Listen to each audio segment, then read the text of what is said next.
Hello ဒါလေးကပန် Facebook page မှာ follower 2k ပြည့်သွားလို့ဆိုပြီးတော့ကိုအမှတ်တရလေးဖြစ်အောင်ဆိုပြီးတော့ဗီဒီယိုလေးလုပ်ဖြစ်တာပါ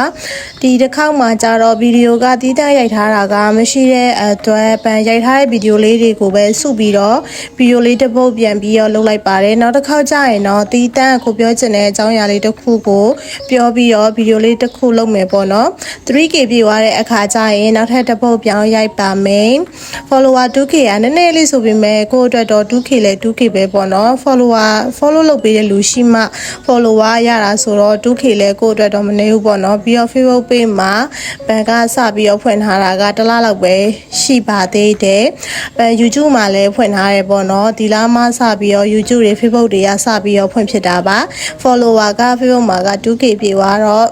ပြောလို့ဆိုပြီးတော့ဒီဗီဒီယိုလေးကိုအမှတ်တရလုပ်ဖြစ်ပါတယ် YouTube မှာလည်း subscriber 1000ပြည့်တဲ့အခါကျရင်နောက်ထပ်ဗီဒီယိုလေးတစ်ပုဒ်လုပ်လိုက်ပါအောင်မယ်ရှင်ဒါကတော့သားရည်ရှင်ပြနေရဘန်းအပြင်မှာသားရမ်းညူတယ်အဲ့တော့နောက်ထပ် 3k ပြည့်မှပြန်တွေ့ကြမယ်နော်